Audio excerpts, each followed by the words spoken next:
మన ప్రభువును రక్షకుడైన యేసుక్రీస్తు వారి శ్రేష్టమైన నామములో ఈ గృహకూడి వచ్చిన మీ అందరికి కూడా నా హృదయపూర్వకమైన అందరూ తెలియజేస్తున్నాను.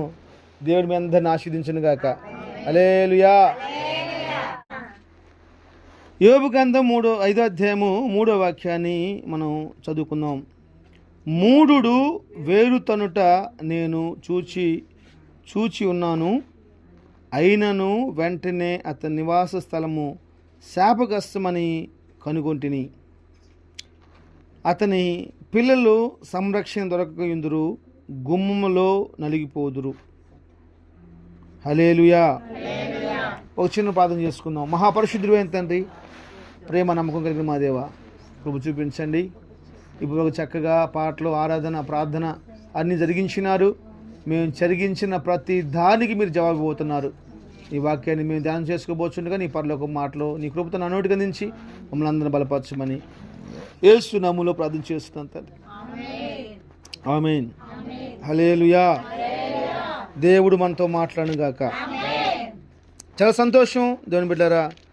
అందరు నా వైపు చూస్తూ శ్రద్ధగా ఒక కొన్ని నిమిషాలు మాత్రమే వాక్యాన్ని వినాలని ప్రభుపక్షాన్ని తెలియపరుస్తున్నాను.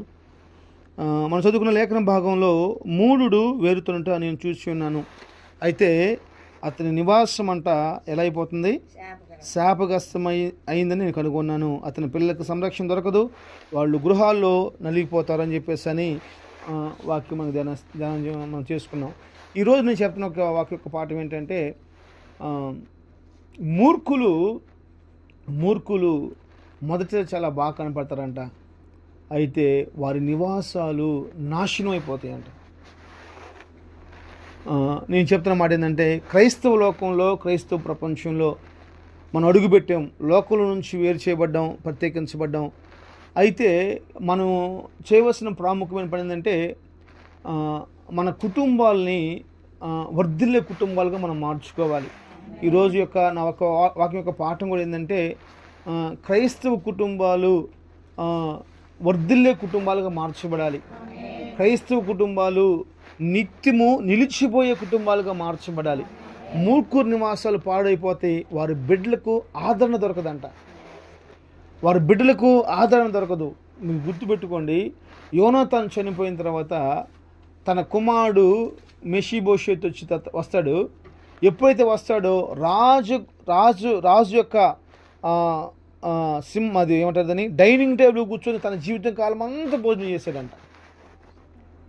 యోనాతాను చనిపోయాడు. తను చేసిన కార్యాలను బట్టి రాజు జ్ఞాపకం చేసుకొని తన ఇంటికి పిలిపించుకొని, నీ జీవితకాలం అంతా కూడా నా బల్ల దగ్గర కూర్చొని భోంచేయమని చెప్పేసి అని రాజు చెప్తాడు. అయితే ఇక్కడ చెప్తున్నది ఏంటంటే, మూర్ఖులు, భక్తిహీనులు, వారి బిడ్డలకి ఆదరణే దొరకదంట.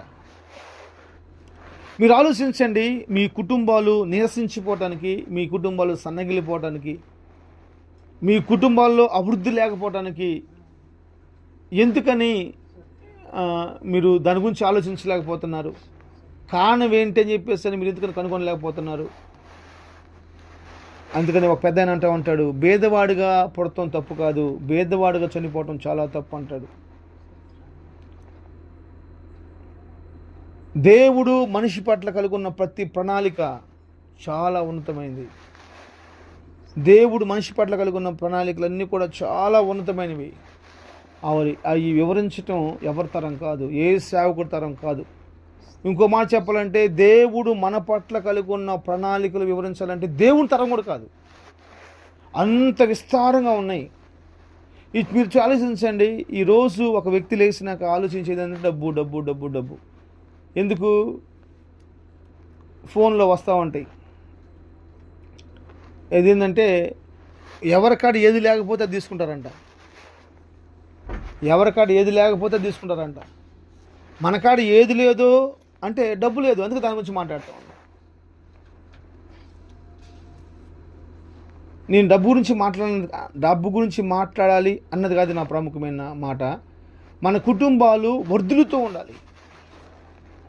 మన కుటుంబాల్లో ఉన్న మన బిడ్డలు ఆదరణ కలిగించేగా మార్చబడాలి. దానికోసం బహుగా మీరు ప్రయాసపడేవారుగా మార్చబడాలి. ఈ భూలోకంలో ఉన్న అనేకమైన సర్వసాధారణమైన మనుషులు ప్రపంచానికి దీవెనకరంగా మార్చబడ్డాడు. ధీరుభాయ్ అంబానీ 3 రూపాయల జీతానికి పెట్రోల్ బంకులు ఉద్యోగం చేస్తే ఈరోజు వాళ్ళ కొడుకు యొక్క సంపాదన గంటకి 90 లక్షల రూపాయలు. ప్రపంచవ్యాప్తంగా ఆయన ప్రోడక్ట్స్, ఆయన బిజినెస్ ఎంత ఉన్నతంగా మార్చబడిపోయినాయి. అతను మళ్ళీ పైపెచ్చు ప్రార్థన చేయడు, దేవుడు నమ్మడు, లేకపోతే ఇంకోటి ఏం చేయడు. ఆయన కష్టాన్ని నమ్ముకున్నాడు. ఆ కష్టం అంత ఉన్నతంగా ఆశీర్వదించేసింది. మరి నువ్వు కష్టాన్ని నమ్ముకున్నావు, దేవుణ్ణి నమ్ముకున్నావు, ఎందుకని నీ కుటుంబంలో ఇంకా అలాంటి ఇది లేదు? దాని గురించి ఆలోచించేవాళ్ళు లేరు. నేను ఒకసారి షాప్కి వెళ్ళాను, వాచ్ కొనుక్కుందాం, ఏదైనా బాగుంటుందని చెప్పేసాను. అయితే నేను పోగానే వాచ్ చూపించేసి, వాచ్ భలే ఉంది ఎంత అని అడిగాను. సార్ తీసుకోండి సార్, చాలా బాగుంది అని చెప్పేసి అన్నాడు. ఎంత అంటే 3.75 అంటున్నాడు. అంటే 3,700 అని చెప్పేసి అనుకున్నాను నేను. అబ్బో 3,700 అయితే నాకు వదిలే అన్నాను. 3,700 కాదు సార్, 3,75,000 అంటున్నాడు వాచ్. ఏందంతా అంటే ఇది స్టార్టింగ్ ప్రైస్ సార్, ఇంక పెంచుకొని చూపిమంటామని అడుగుతున్నాడు. నీకు దండం అయ్యా, నాకు వద్దన్నాను. నా రేంజ్ ఏందన్నాడు, 2,500, 2,500 నుంచి 3,000 సార్లు నాకు అని చెప్పేస్తాను. ఆయన అన్నాడు ఒక మాట, సార్ టైం చూపించే గడియారం గొప్పది కాదు, టైం చాలా గొప్ప సార్ అన్నాడు. ఊరికి నవ్వుతా. టైం చూపించే గడియారం గొప్పది కాదు, టైం గొప్పది. 500 రూపాయలు వాచ్ పెడితే మన పరిస్థితి ఎందుకు చెప్పు? 20,000 రూపాయలు ఉంగరం మనం ఏలుకుందనుకో, ఈ ప్రపంచాన్ని మనం మర్చిపోతాం కదా. ముఖేష్ అంబానీకి వాచ్ కూడా ఉండదు, అసలు ఆయన దండలు కూడా వేసుకోడు. ఆయన తలుసుకుంటే బంగారపు కొండ మీద ఉండగలడు. ఆయన బంగారపు కొండనే కొనుక్కోగలడు ఆయన. నేను చెప్తున్న ప్రాముఖ్యమైన విషయం ఏంటంటే, క్రైస్తవ కుటుంబాలు వర్ధిల్లట్లేదు. దేవుణ్ణి నమ్ముకున్న కుటుంబాలు నిరసించిపోవటం గల కారణం ఏంటి? మీరు ఎందుకని దాని గురించి ఆలోచించలేకపోతున్నారు? దాని గురించి ఎందుకు ప్రయాసపడలేకపోతున్నారు? కరువులో కూడా దేవుడు బైబుల్లో అనేక మందిని పోషించేశాడు కదా. నీ గురించి కానీ, నీ కుటుంబం గురించి కానీ ఎందుకని ఆలోచించలేకపోతున్నావు? ఏందయ్యా నా బ్రతుకు అని చెప్పేసి అని గుర్తుపెట్టుకోండి. దేవుని బిడ్డలారా, మాట చెప్తాను, మనకై మనం బుద్ధి రావాలి, లేకపోతే బుద్ధి చెప్పేవాళ్ళు అక్కడ ఉండాలి, లేకపోతే మన పరిస్థితులైనా మనకు బుద్ధి నేర్పించాలి. మనకై మనం బుద్ధి తెచ్చుకోవాలి.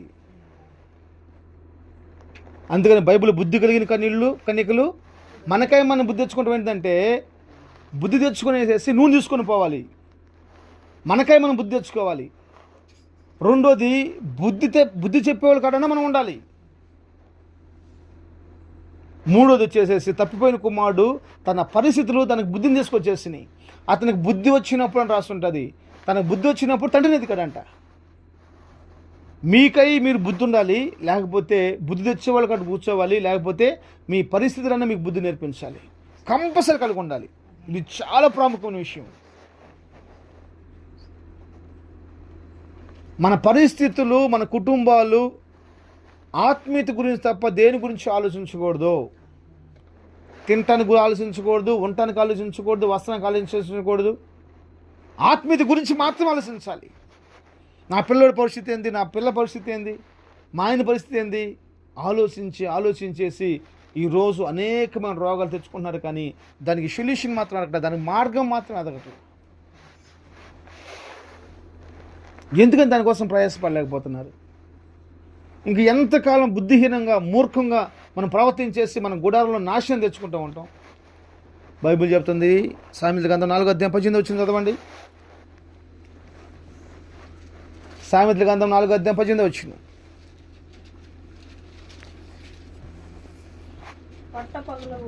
పట్టపగలగు వరకు వేకువ వెలుగు తేజరిల్లునట్లు నీతిమంతుల మార్గము అంతకంతకు తేజరిల్లును. ఆ మాట తర్వాత మీరు అండర్లైన్ చేసుకోండి. నాకు చూడండి, బైబిల్ చెప్తున్న మాట ఏంటంటే, వేకువ వెలుగు. ఏదంటది వేకువ వెలుగు అంటే అర్థం ఏంటి? తెల్లారంగా ఎలా ఉంటుంది తెలుసా? చాలా డల్గా ఉంటుంది. అది వేకువ వెలుగు అలా అలా అలా అలా ప్రకాశమానంగా వస్తున్నప్పుడు ప్రపంచం మొత్తం ఆ వెలుతుల్లోకి వచ్చేసింది. నేనంటాను, మన కుటుంబాలు కూడా వేకు వెలుగులోకి రావాలి. మన కుటుంబాలు కూడా వేకు వెలుగులో చూడాలి, ప్రభావితంగా మార్చబడాలి. బిల్ గేట్స్ అంట 30 సంవత్సరాలు వచ్చేలేకే కోటీశ్వరుడిగా మార్చబడాడంట. అతనికి 35 సంవత్సరాల వయసు వచ్చేలేకే వేలాది కోట్లు సంపాదించడానికి మార్చబడిపోయాడంట. నేను చెప్తున్నాను, దేవుని సన్నిధిలో మనం ఉన్నాము. ఒక చిన్న కీ పాయింట్ అక్కడ ఉంది మన కుటుంబం వర్ధిల్లటానికి. ఆ చిన్న కీ పాయింట్ మనం పట్టుకోగలిగితే, ఆ చిన్న కీని కానీ తెరవగలిగితే, ఎంత పెద్ద లాకర్ అయినా సరే ఒక చిన్న తాళం చెవులని లాక్ చేస్తుంటుంది అంతే. అది కనుక మనం దొరకగలిగితే దాని కనుక మనం తిప్పగలిగితే చాలా బాగుంటుంది. బైబిల్ చెప్తుంది, వేకువ వెలుగు తేజరిల్లినట్లు మన బ్రతుకు. నేను చెప్పిన ఇందాక సాక్ష్యం, నా జీవితము తినటానికి తినలేని పరిస్థితుల్లో 2 ఇడ్లీ తినేసేసి బిడ్డలు కట్టలేని స్థితిలో ఉన్న జీవితం, పెళ్లి చేసుకోవడానికి కనీసం ఒక మంచి నివాసం లేని కుటుంబం కలిగిన నా జీవితంలో, నా బ్రతుకులో దేవుడు ఎంత ప్రకాశమానంగా మార్చినప్పుడు, మీరు నాకంటే అన్ని విషయాలు యోగ్యులు, మీ జీవితంలో ఎంత ప్రకాశమానంగా ప్రభు చేస్తాడు. ఆ ఆరాటం, ఆ పోరాటం, ఆ వైరాగ్యం ఎక్కడ కనపడుతుంది? గుర్తుపెట్టుకోండి, సోమరిపోతులు, నీరసం కలిగిన వాళ్ళని, శ్రద్ధ లేని వాళ్ళని ప్రభు పట్టించుకోడు. అసలు పట్టించుకోడు. అందుకే నీ చేతుల కష్టాన్ని ఆశీర్దిస్తానని ప్రభు చెప్తాడు. నా దేవుడు, నేను ఆరాధిస్తున్న దేవుడు యథార్థవంతుడు, ఆయన నీతి కలిగిన దేవుడు. సోమరితనంగా ఉండేసేసి నువ్వు ఎంత ప్రార్థన చేసినా సరే పని చేయకపోతే మాత్రం ఊరుకోడు ఆయన. నేను ప్రార్థన చేసుకుంటూ కూర్చున్నానంటే కుదరదు. ప్రార్థన చేసుకోవాలి, పని చేయాలి. ప్రార్థనకి వెళ్ళాలి, పని చేయాలి. ఆదివారం రోజు మీ అందరికీ దేవుని బిడ్డలు అన్నం వండి పెడుతున్నారు. మీకు ప్రార్థన రావడానికి మాత్రం 12 గంటలు అవుతుంది. కారణం ఏంటి? మీకోసం పాపం బిడ్డలు 4 గంటలు వేసేసి, 3 గంటలు వేసేసి, 5 గంటలు వేసేసేసి పరిచయం చేస్తున్నప్పుడు 10 గంటల్లో వాళ్ళు వచ్చి కూర్చొని మంచిగా ఆరాధించుకొని, మంచిగా పాటలు పాడుకొని, ప్రార్థన చేసుకొని, వాక్యం విని, ఆ వాక్యాన్ని బట్టి ఆశీర్దించబడి, మంచిగా దేవుని బిడ్డలో అన్నం తినేసేసి హ్యాపీగా వెళ్ళిపోవచ్చు. పోయినాక మధ్యాహ్నం పూట, సాయంత్రం పూట మీరు హోలీ క్రాస్ విట్నెస్ మినిస్ట్రీస్ ప్రార్థన మందిరంలోకి వచ్చిన ప్రతి ఒక్కరు కూడా, సిలువు సాక్షి పరిచయలో ఉన్న ప్రతి ఒక్క కుటుంబం కూడా ఉదయకాలం అన్నం వండకూడదు, రాత్రికి అన్నం వండుకోవాలి. కుటుంబాలు రావాలి, మంచిగా ప్రార్థన చేసుకోవాలి, తినాలి, పోవాలంటే. ఆ శనివారం 7 గంటలు దాటిన కాడ నుంచి ఆదివారం 1 గంట వరకు వేరే లోకం ఉండకూడదు. వాళ్ళకి ప్రార్థనే లోకంగా మార్చబడిపోవాలి, ప్రార్థనే ప్రపంచంగా మార్చబడిపోవాలి. ప్రపంచాన్ని తల్లకింద వాళ్ళకి ప్రభు మనం చేయడా? ప్రపంచాన్ని గల్లం చేసేవాడికి మనం మార్చడా? ఎందుకు చేయడండి? ఏది నీ పోరాటం? ఏది నీ పోరాటం? ఎంత కష్టపడ్డా కానీ ప్రయోజనం లేకపోయా. ఆత్మీయత ఉంటే కదా ఫస్ట్, ఆ వైరాగ్యం ఉంటే కదా ఫస్ట్. నేను చెప్పాను, ఏమని చెప్పాను? దేవుడు 7 గంటలకల్లా పుస్తకం మూసేస్తాడని చెప్పేసి అన్నాను. దేవుడు ముత్తే మాకెందుకు, దెయ్యం ముత్తే మాకెందుకు అని చెప్పేసి అని. మా పరిస్థితి మాత్రం మేము మానుకోం. మేము వచ్చేది 10 గంటలకే. 7 గంటల ప్రార్థనకి 9 గంటలకు వస్తాం, 10 గంటల ప్రార్థనకి 12 గంటలకు వస్తాం అన్నట్టే మీరు ఉంటుంటారు. ఈరోజు 7 గంటల ప్రార్థన తెలుసు కదా నిన్నే. మరి రేపొద్దున మీరు ప్రిపేర్ అవ్వాలి కదా. రేపొద్దున 11 స్త్రీల కూడిక, దాన్ని మీరు ఈరోజు ప్రిపేర్ అవ్వాలి. నా దేశంలో ఒక సహోదరు ఉంది, ఆదివారం ప్రార్థనకి శుక్రవారం తయారైద్ది.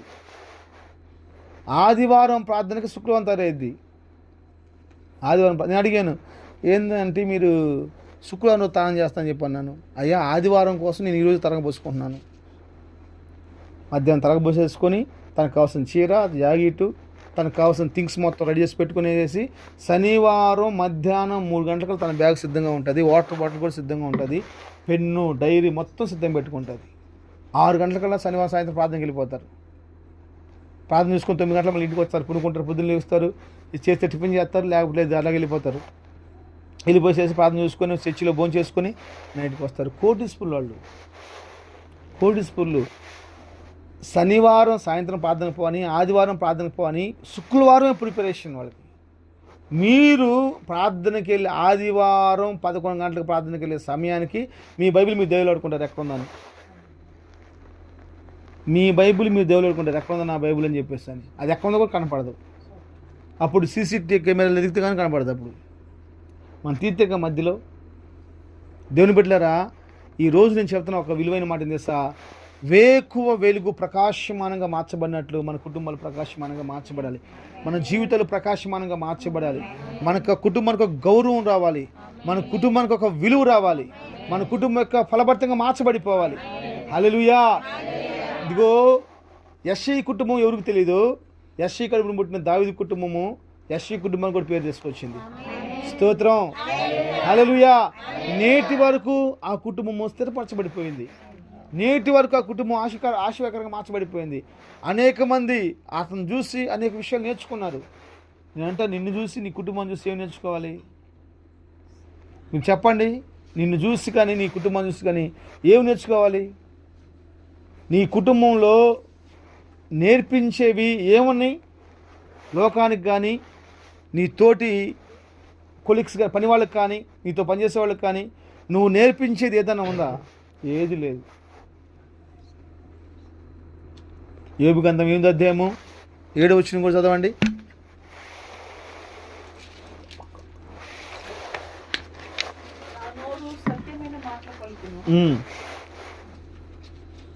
దుష్టత్వము 8వ అధ్యాయం 7వ వచనం.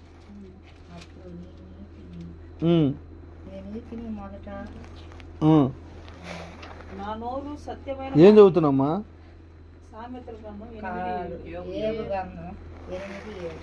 అందుకే అంటుంది యోబు గ్రంథం 8వ అధ్యాయం 7వ వచనం. చదమ్మా. అప్పుడు నీ స్థితి మొదట కొద్దిగా ఉండినను తుదకు మహావృద్ధిగా మార్చబడుతుంది. ఇది సత్యం. మన ముగింపు ఎలా ఉందో తెలుసా? మహావృద్ధిగా మార్చబడిపోవాలి.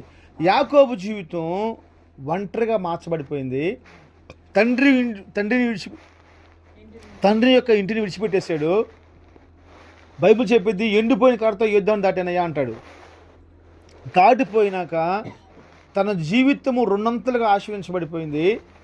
ఎంతకంటే యాకోబు చనిపోయినప్పుడు సర్వసాధారణమైన మనుషులు కాదు, రాజుల కుటుంబాలు కూడా యాకోబు కోసం ఏడ్చినాయి, కన్నీరు కార్చినాయి, ప్రలాపించినాయి. ఎంత గొప్ప కృప అంటే చెప్పాల్సింది ఏంటంటే, మొదట మన స్థితి కొంచెంగా ఉన్న తుదకు మహా అభివృద్ధి పొందాలి. ఎంతగా పొందాలి చేసా?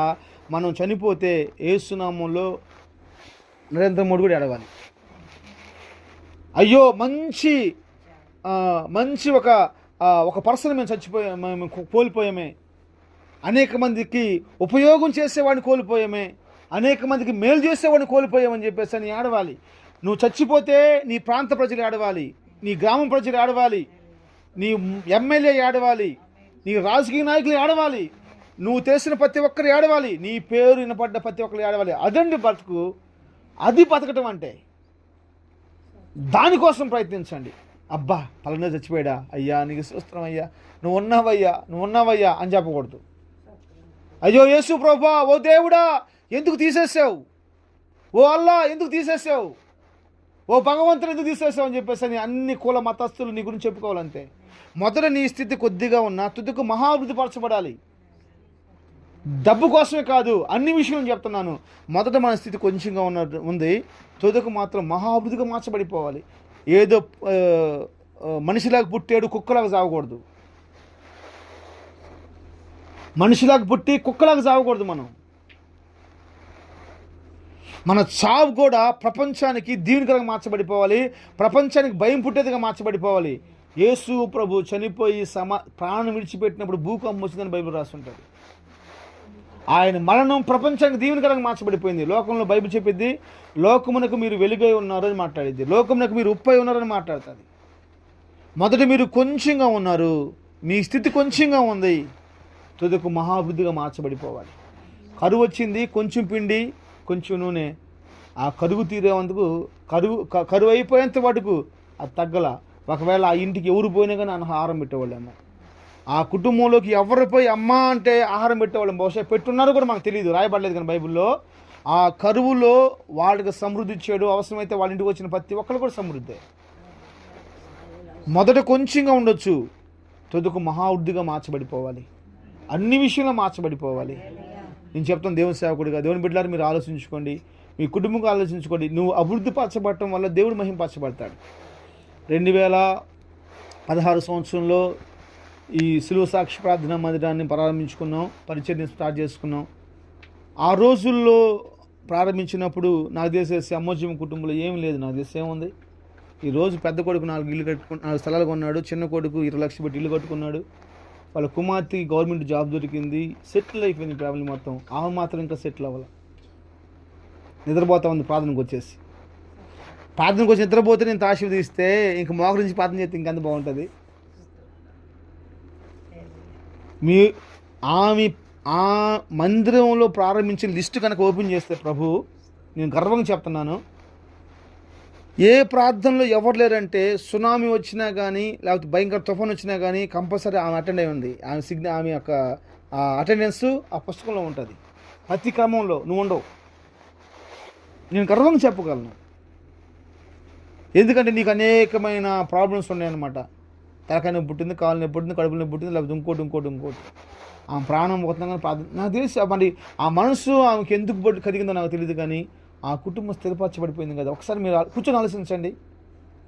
వాళ్ళ కొడుకులు ఎలాంటి వాళ్ళు, వాళ్ళ బిడ్డలు ఎలాంటి వాళ్ళు మనకు అవసరం పక్కన పడేసేయండి. ఆమె చేస్తున్న భక్తి ఆ కుటుంబానికి ఒక ఆశీర్వాదం చేసుకొస్తే, సురేష్ అనుకోండు కళ్ళలో కూడా 20 లక్షలు పెట్టి ఇల్లు కట్టుకుంటానని, కమల్ అనుకోండు 4 స్థలాలు నేను కొనుక్కుంటానని చెప్పేసి అని, వాళ్ళ కూతురు గురించి కూడా ఎవరు ఆలోచించుంటారు.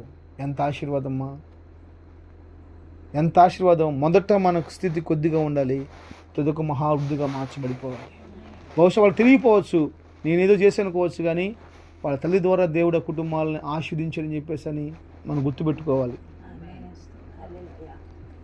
మనకు తినడానికి తిండి లేకపోతే బయట వచ్చిన వాళ్ళకి మనం ఏం పెట్టగలం? పొద్దున ఆరాధన వచ్చింది, ఒక మామిడికాయ కోసాను నేను. మామిడికాయ కోసినాక ఆ మామిడికాయ పక్క కొంచెం మెత్తబడింది, ఈ పక్కన గట్టిగా ఉంది. అయితే ఇప్పుడు ఆ అమ్మాయి నేను ఏ పీస్ ఇవ్వాలి? మెత్తడి పీస్ ఇవ్వాలా, గట్టి పీస్ ఇవ్వాలా? మెత్తడి పీస్ ఇస్తే ఎవరు చూడాలి, అక్కడ మేమిద్దరం ఉన్నాం. కానీ ఏసై చూస్తున్నాడు. ఫస్ట్ ఒక పీస్ ఇచ్చేసాను. కోత్తంగానే మా అమ్మాయికి ఆగదు కదా, వచ్చేసి లాక్కుని పోయింది. సరే, ఇప్పుడు మా ఇద్దరు నాకు నా అంతరాత్మక పోరాటం, ఆ అమ్మాయికి మెత్తడి పీస్ ఇవ్వాలా, గట్టి పీస్ ఇవ్వాలా? సరే, నేను అప్పుడు అనుకున్నాను, నా కాడ ఎవరు చూడట్లేదు, ఏమి మా కిచెన్లో ఉంది, దేవుడు నన్ను చూస్తున్నాడు, కాబట్టి నేనేం చేయాలి తెలుసా? గట్టి పీస్ వేయాలి. ఎప్పుడైతే గట్టి పీస్ తీసి ఇచ్చానో ఆ అమ్మాయి తోలు కూడా వదిలిపెట్టదు. ఆ అమ్మాయి నాకు వద్దంటుంది. ఆ అమ్మాయి ఉండదంటే నాకు వద్దంటుంది, వద్దు డాడీ అంటుంది. ఆ అమ్మాయి అట్టికాయ తోలు వదిలిపెడతా. ఆ అమ్మాయి అలాంటి పిల్ల ఇప్పుడు నేను తీర్మానంలోకి వచ్చే రకం ఏంటంటే, వద్దు డాడీ నువ్వు తిని డాడీ అంటుంది. అదే ఒకవేళ కనుక నేను ఆ పీస్ ఇవ్వకుండా ఈ కొంచెం మెత్తబడిన పీస్ ఇచ్చినట్టయితే చిన్న బిడ్డ ఆ పిల్ల తినేదేమో బహుశా నాకు తెలియదు, కానీ అది మాత్రం వచ్చేది కాదు. దేవుని దృష్టిని మంచిగా మార్చబడేవాడిని కాదు. నేను చెప్తున్నా, దేవుని యొక్క సేవకుడు ఏందో తెలుసా, ఈ గృహకూడిక ఈ గృహానికి మీకు దీవెనకరంగా మార్చబడిపోవాలి. ఈరోజు పాటల పరిచర్య కోసం మనిషికి ఒక 1000 రూపాయలు ఇవ్వమంటే, ఒక మనిషిని అప్పగిస్తే ఆ మనిషి మిమ్మల్ని 4 రోజులు ఫాలో అయితే కానీ 2 నెలల్లో మీకు డబ్బులు వసూలు చేయం మనం, ఒక 20,000 రూపాయలు. అంత కర్మైందమ్మా. ఒక పాటల పరిచర్యకి ఒక కుటుంబం చేసి ఒక 5,000 రూపాయలు మనం డొనేట్ చేయలేమా? అంత హీన స్థితిలో ఉన్నామా? నలుగురు పని చేస్తే 4,000 రూపాయలు వస్తున్నాయి ఈరోజు కుటుంబంలో. ఒకరోజు కూలేకమ్మా. అంటే కారణం ఏంటంటే ఇంకా మనం దిగజారిపోతూనే ఉన్నాం. ఎంతమంది చేతులు కష్టం చేసుకుని ఉన్నారు క్రైస్తవ లోకంలో. మన సహవాసంలో అభివృద్ధి లేదు, ఆత్మీయతల అభివృద్ధి లేదు, కుటుంబాల్లో ప్రార్థన లేదు, మోకరించటాలు లేవు. పెద్ద టీవీలు మాత్రం కొన్నంత ఉంటాయి. ఆ టీవీలు ఏసునామంలో వద్దులే.